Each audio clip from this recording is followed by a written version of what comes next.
Hi there, and welcome to Let's Talk Farm to Fork, the post-harvest podcast that interviews people of interest across the food supply chain. Today on our show, I'm joined by Alex Tyink from Fork Farms, who I'll be talking to about how their advanced vertical farm system is working towards reducing the amount of annual food and resource loss within the fresh produce industry. So with no further delays, let's get started. Hi Alex, thanks for joining me on the podcast today. How are you? I'm doing great. Thanks so much for having me. Oh, no worries. Before we get into it, I just wanted to give you the opportunity to tell us a little bit about yourself and what you do. And while you're at it, maybe just a fun little fact about yourself that most people don't know. Yeah, sure. So I'm the president and CEO of Fork Farms, which is a agriculture technology company based in Green Bay, Wisconsin, in the U.S. And we make and manufacture the most efficient indoor farming systems on the planet, and really focus on engaging people more with fresh food. And so, we don't really see ourselves as a vertical farming company. We don't even really see ourselves being an agriculture company. At the end of the day, this is all about engagement. But yeah, to answer your question, a fun fact about me that most people don't know: I was an opera singer in my first career. Wow. Okay. That's fantastic. I mean, how long were you an opera singer for? Well, it's what I went to school for. Okay. So I studied classical music, and then yeah, I had a contract out of school for 2 years, kept at it for another couple of years after that, but found this path during that time. Do you keep up with your operatic singing at all? No, no, not at all. Yeah, I don't think I can still consider myself an opera singer. Just like Arnold Schwarzenegger isn't really a bodybuilder anymore, right? Sure, sure. Oh, wow. I didn't see that coming. So that's quite a fun fact. Yeah, yeah, I love it. I love it. But yeah, it takes a lot of practice and training to be decent at it. Still, it's a bit of a party trick that you can pull out from time to time, I'm sure. Yeah, yeah, it helps, after a little later in the evening, if you catch my meaning. Yeah, that's right. Well, continuing on from you telling us what you do, would you mind telling us about how the idea for Fork Farms and more consumer-facing ag tech first came about? Yeah, absolutely. So it's actually a great segue because I was singing opera in New York City, and by chance met this gentleman who was growing food on a rooftop. And I thought, a rooftop? Like, I've never heard anything like that before. Like, people growing food in the middle of this huge city, and I had to see it. And so Mm, I ended up volunteering for this guy because it was just a beautiful location. It was overlooking the Manhattan skyline in Brooklyn. And I'm from Wisconsin originally, which is a very there's a lot of nature and wilderness, and I grew up very connected to that, mm, and just needed a way to get outside, frankly. And it was a pretty cool mission. All the food that he was growing, he was feeding himself and his friends and family, but all the rest of the food we were feeding the community. We were, bringing to this food pantry that was, literally in the same building of where the farm was. And I just mm. thought that that was a cool microcosm example of a urban ecosystem really working. People who usually would never have access to that kind of food, having access to it and really enjoying it and really appreciative of it. And at the end of the summer, he let me bring a bunch of food home. And Yeah. that was really the first time I had ever grown my own food. And when I brought it home, my eating habits really almost changed overnight. Mm. I started taking a lot better care of myself because of it. I started to really appreciate food in a different way. I was thinking about food a different way. And it was really for the first time that I was conscious about what I was eating and putting in my body. And really for me, it was a mental health shift, as Yeah. I had this really, kind of transformative moment where I just started feeling better, about myself and, all these things. And I had this idea like, man, if you could just help people grow food, they might be more connected to it like me, and they might eat better, and then maybe they'd have the same experience. And I think to this day, that's still what Fork Farms is all about. Yeah, wow. That's quite a cool beginning. So what would you say is the mission behind Fork Farms, and how has your objective focus really formed the way the business operates? Yeah. Well, our mission.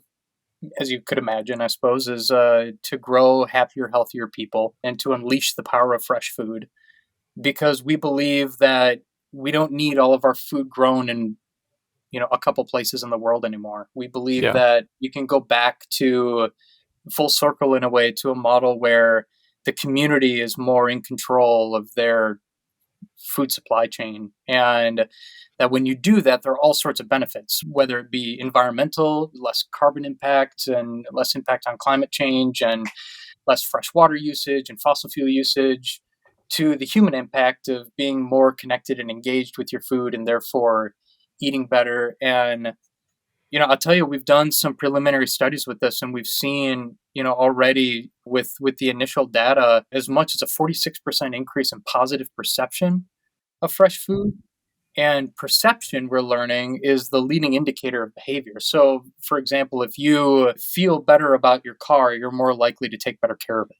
Yeah. Like if your perception of your car is better, you're more likely to, get the oil changed when you're supposed to, and things like that. And the same is true for all of our behaviors. We've learned through clinical studies that are out there. And so that's really what we're focusing on.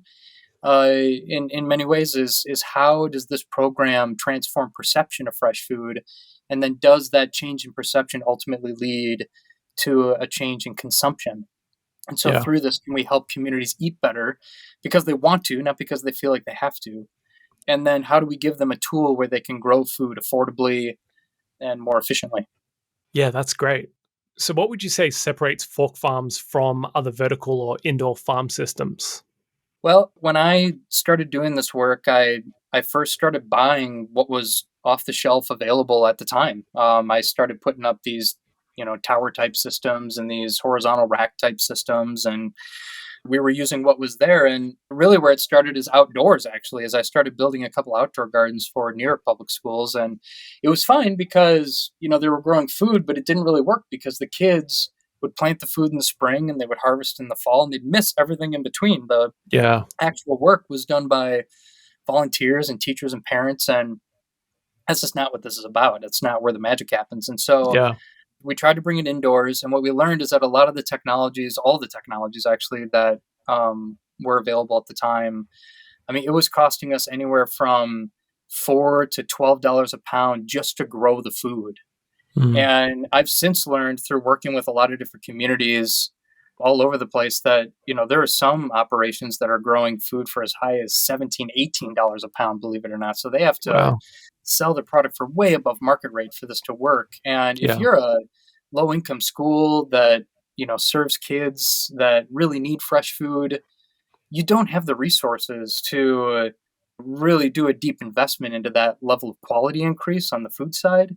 It's a big challenge. And so for me, it was, man, if we could just figure out a way to do it more cost effectively, we may really have something. And so I started doing a lot of experimentation, and the core concept that we have is that when you put the right type of light around the right type of reflective surfaces, the light bounces around, you recapture the energy, and you don't need to use as much to grow the same amount of food. So I didn't figure out how to grow more food with the same amount of energy. I figured out how to grow the same amount of food with significantly less energy. Yeah. And energy and labor are the two biggest costs in indoor farming. And so from there, we just learned from our customers, backed into labor efficiencies, and now we can confidently say that we can grow food for less than $1 per pound.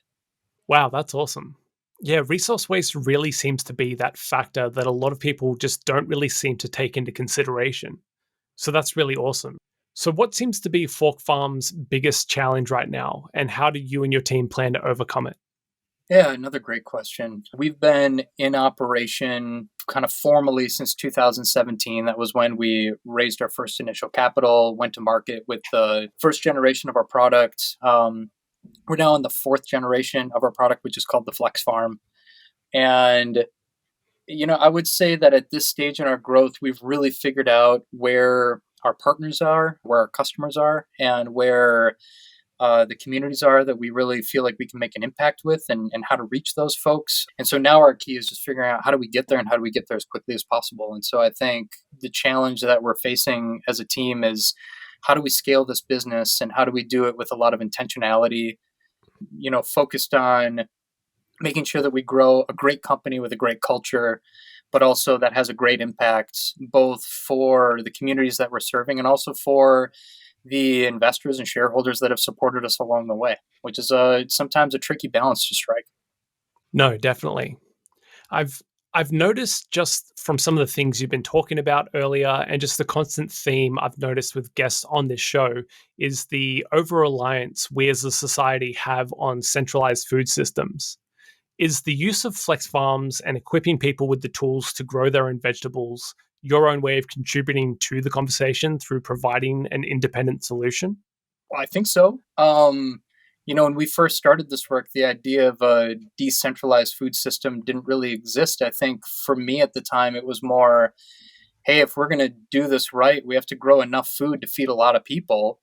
Yeah. And real people have to have the ability and the accessibility with the product to be able to do it themselves. And that's the recipe for success for us. And I think from that, we've learned that the whole market seems to be shifting in that direction, which I think is pretty fortuitous to the business. But you're seeing it in meat, you're seeing it in a lot of different areas where people are realizing that these long shipping supply chains and these long distances, it breeds increased risk in foodborne illness. It breeds increased cost Mm. to the end user. It's much less resilient. We learned that through COVID, especially in the States. I can't speak for other areas of the world, but we had, even people who could afford food, it just wasn't available because it had to get tilled under in Salinas Valley, California, Yuma, Arizona, where the majority of our domestic produce is grown. It just got tilled under because there was no one to drive trucks to get the produce from A to B, and there wasn't Mm. labor available to harvest produce. And if you think about putting a food system in a school, in a food pantry, in your home, and in a way that you're growing so much of that produce where you never have to buy certain food products ever again, it flips that equation on its head, where all of a sudden that food that's being grown locally has the most value because it's the highest quality, but it's also the lowest cost and it has the most engagement. You can create community around that. And through that community, you can really do all sorts of creative, fun things. You can connect people together. You can create a food system that's based on much more than just price. And I Yeah. think I think that's where we have to go because that's what food is. Food is not a commodity. And we treat it like it's been a commodity for so long. And food is culture, and food is our history, and food is our family, and food is so much more than just this product that you buy. And I think that we've learned almost how to devalue it over time. And I think there needs to be a revaluation of food. And when I say food, I mean good food, food that Yeah. that nourishes people, and food that takes care of people and takes care of our society in a way that I think some of these processed foods, which is 60% at least in the U.S. of all the caloric intake, which leads directly to chronic disease. We know this: heart disease, type 2 diabetes, stroke, cancer. We know that the food we're eating is killing us, and so we have to do something. Yeah, absolutely. We've had a previous guest on talking about the Health Star rating in Australia, and it's very much what you're talking about here, where it's rating the ingredients before they've gone through the processing system, not necessarily what the finished product is. So that's quite interesting to hear. I was going to ask you this at a later point, but it seems like we've already kind of touched on it a little bit. I just wanted to know if the COVID pandemic and everything that's kind of been brought on from that, if for better or worse, that's had any effect on your day to day operations.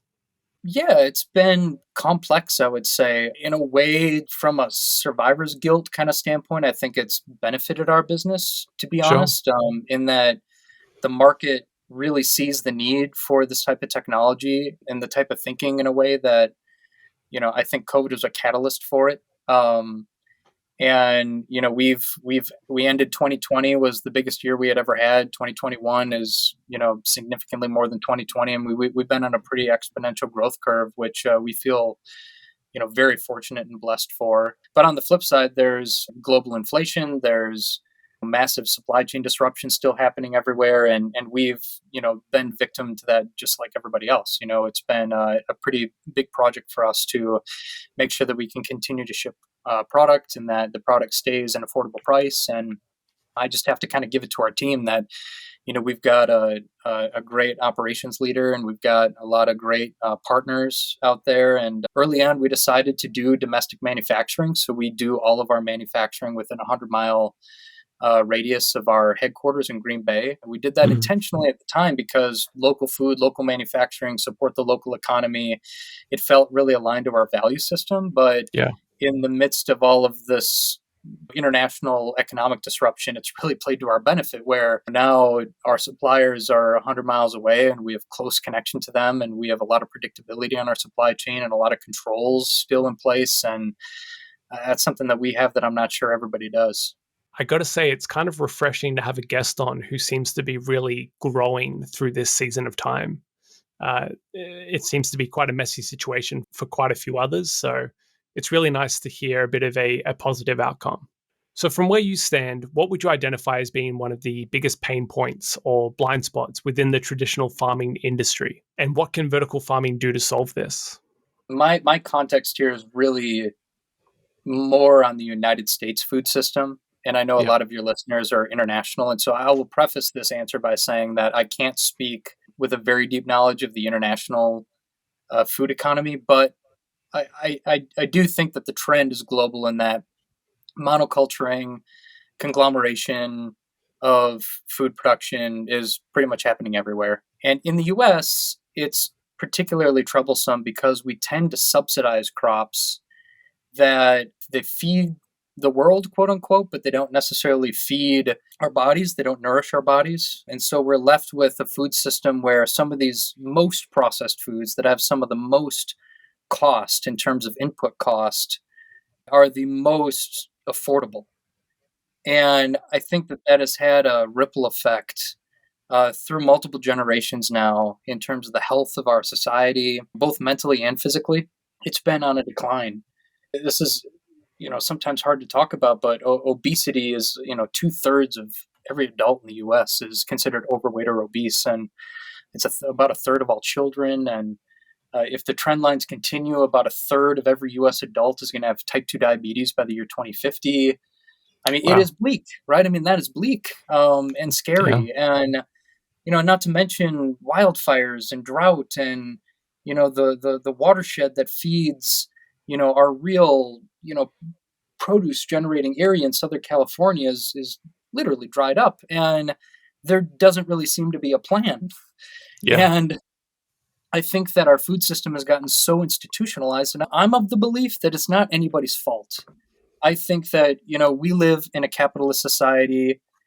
There are obvious profit motivations, but there has to be just because of how our society is structured. And everyone who's doing the work out there is just doing the best they can. I really believe that. And I think there are obviously, examples where that's not the case. But I, I really believe that the majority of people mean really well. And so, I don't think that conventional agriculture is the evil here. I think the necessity is an investment in innovation. That's what we have failed to do is we have failed to, really put priority on the emerging opportunity. And vertical farming is, in my opinion, one of, if not the top opportunities that we have to really transform the food system in a way that is going to make a significant benefit on the future generations. And I think it's going to look a lot of different ways. You see a lot of these companies that are building, massive indoor farms and they're getting massive investment. And I think, that's an opportunity. I think companies like ours that are looking to, have average people, real people who just want to help their community, you know, take it on for themselves. I think, and I think, that sort of thinking and acceptance of multiple opportunities and multiple options, and that is really what the solution has to look like because we don't have enough time to fight over this, right? I mean, I really think it's gotten to the point where if we don't accept that our food system is going to look different and if we don't all pivot towards that, I think that we run an even greater risk. No, absolutely. I totally agree, though. I feel like traditional farming has served us well for as long as we've been a society, really. And it's definitely got its merit and its place. But in all industries, innovation has always been a necessity for us to kind of grow and improve and do better. And I think people kind of size up indoor farming to traditional farming. And I mean, indoor farming is still very much in its infancy, and its potential and capabilities are still yet to be seen. But like you were saying, I don't think traditional farming is necessarily the bad guy in this situation. There's just that need for innovation and for us to kind of push the boundaries and develop. And it's getting to a point where it's a necessity now. We really do need to kind of lean into that more. Yeah, I completely agree. I mean, if we create a market for the solutions that we need, I firmly believe that those solutions will be created. Yeah. I just think the trouble is, companies like ours, it's like sometimes we feel a little bit like Apple in the 80s, right? I'm not trying to compare us to the Apple company, but you know, it, people didn't really know why they needed a personal computer, right? They had a Yeah. typewriter. They maybe had just bought an electric typewriter, and that was working for them. So why do I need this expensive, newfangled piece of technology, right? And in doing that, you have to create the market. You have to really help people understand why this piece of technology is the future, and help people almost let go of the past. And I think that aspect of this, I think, has been some of the most difficult, right? And if there had been a market more well tilled, Mm. pun intended, I suppose, like it just it would have if the incentives would have been in place, and if we do put the incentives in place, I feel strongly that the people are out there to go address those market opportunities. Yeah, absolutely. So, following on this thread, what's the biggest surprise you've found with working to provide a food solution that removes the food supply chain from the equation?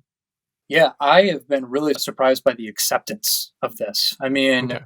my context in this is that I started giving the first one away to a boys and girls club, which is like an after school program in the US. And to feed some kids, see what they thought, get some initial reaction from folks. It had been funded by a philanthropic donor, right? And from there, I got like 5 calls, and from teachers and restaurateurs and people all over the place, like, hey, how do I do this? And from there, I placed one in a Goodwill, which is like a thrift store community center. It got picked up by USA Today, which is obviously a huge newspaper in the US. And from there, it's just been kind of exponential. I mean, it's just I think what we've learned is that if you really live the promise, and if you do what you tell people you're going to do, and if you really just service the crap out of your partners and really help them and really lean into your mission, more follows, and we're on this growth curve now that I think I never could have anticipated, because at the time it was just this labor of love and this passion project that, like, I almost didn't really care how big it got. I just think I don't know, I just wanted to do it more because of my personal experience with it. Yeah. But now we're finding that it really does work. Like, more people are having that same experience, and it is working, and they help us find other people who want to have that same experience. And that sort of kind of organic traction to me was unexpected, but is really encouraging and really exciting, and kind of, from my point of view, having been at this for a while now, just a bit hard to believe and daunting in a way. But it is exciting, and it shows that the world is ready, I think, for us to lean into food and food production, and really get conscious about it. Yeah. It's great to hear these positive receptions, but I'm just wondering what's a misconception that you find a lot of people seem to have about indoor farming, or more specifically around the flex farm? Mm, good question. I think, you know, at times, I think people who look at hydroponics as this like frankenfood, they don't understand it, and it doesn't Mm, make sense how you could grow food without soil. It doesn't seem right. I think there's like this preconception of, hydroponically grown food maybe doesn't taste quite as good. yeah. And I will say that, like, the first kind of commercially grown hydroponic tomatoes maybe left something to be desired.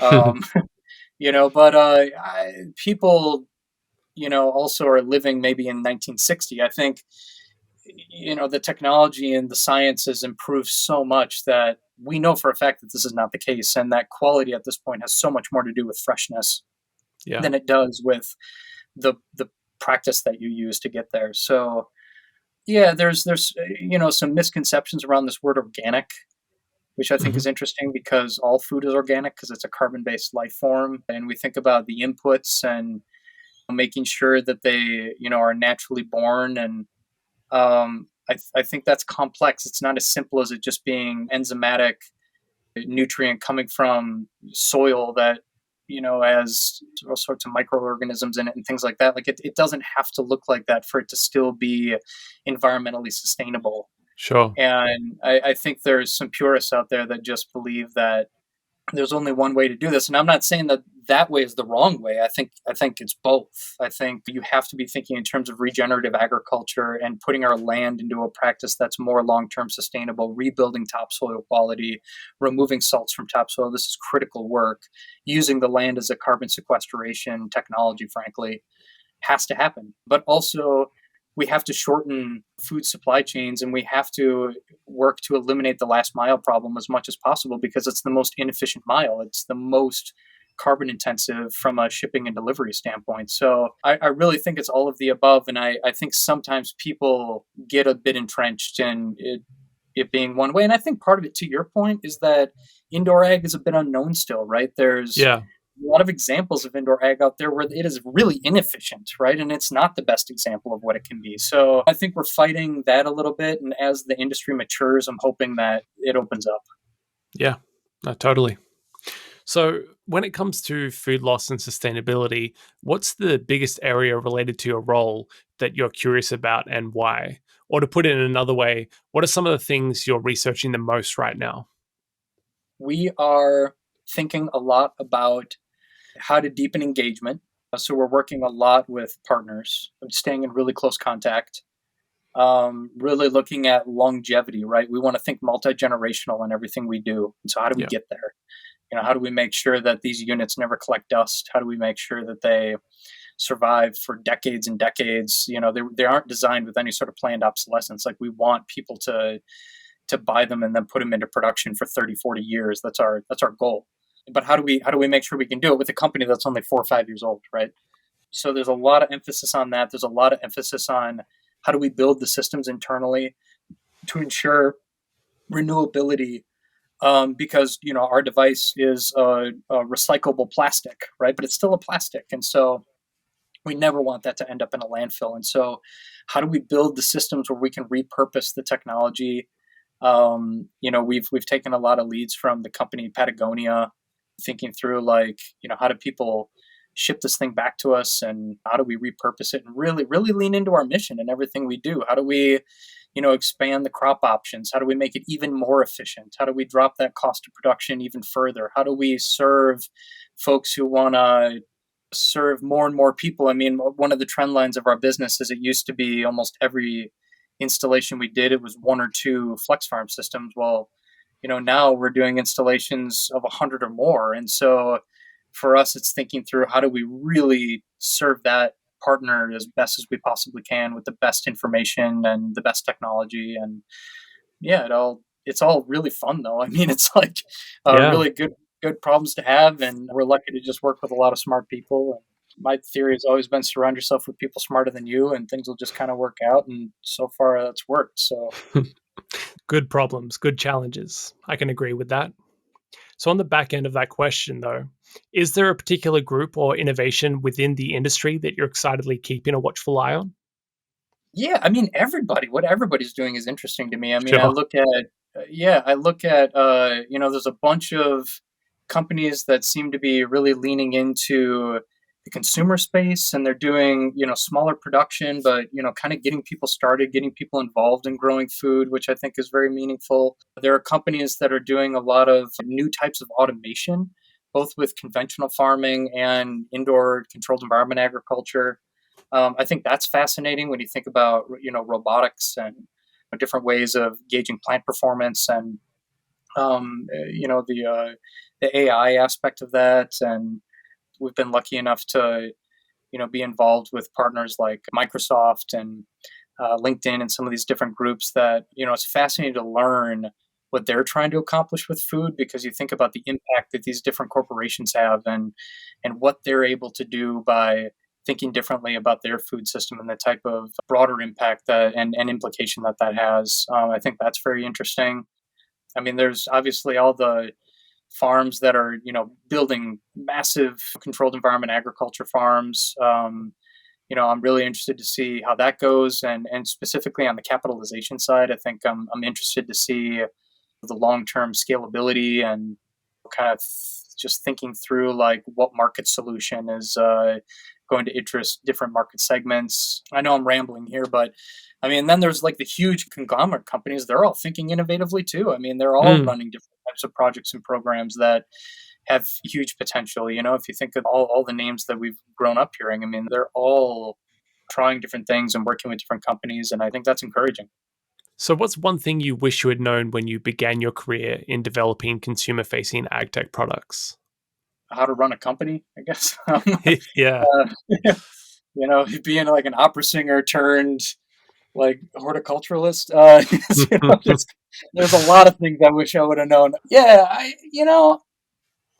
That's a great question. I think I mean, if you're willing, like I'd answer the question a bit more broadly. I think, I'm willing. like I think for me, my biggest learning through all this has been really about like this is gonna sound really corny, maybe, but like humility, Okay.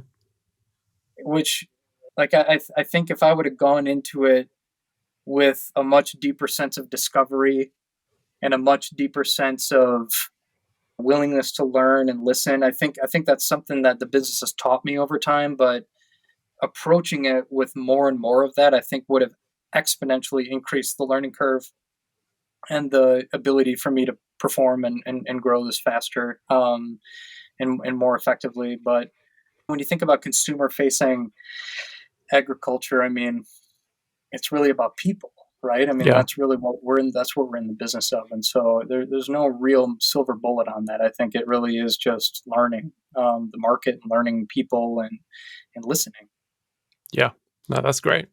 So, unfortunately, Alex, we are coming to a close. But before we do, I just wanted to ask you, what is the number one takeaway you really want the listeners to absorb from this episode? That anybody can be a farmer. I mean, I think that if nothing else, it's something that everybody can do. We work with kids in kindergarten and folks in their 90s and everybody in between of every race and creed and everything, right? All of it. I think that this is something that I think is coming if it Yeah. isn't near you already. And I think it's something that you can engage in. And I firmly believe at this point that it will improve your life and your community. I think that's powerful when you really get involved in something where you can see and feel the impact every day. And I would just encourage everybody to keep an open mind about it and to really believe that they can be part of the solution. Anybody can be a farmer. I like that. Well, that's all for today's episode of Let's Talk Farm to Fork. Thanks for listening, and thank you, Alex, for being on the show. And thanks so much for having me. If you'd like to know more about Alex and Fork Farms, check out the link in the description of this episode. Make sure to subscribe to the podcast so that you never miss an episode, and don't forget to leave a review and share with your friends. Until next time, you've been listening to Let's Talk Farm to Fork, a post harvest podcast.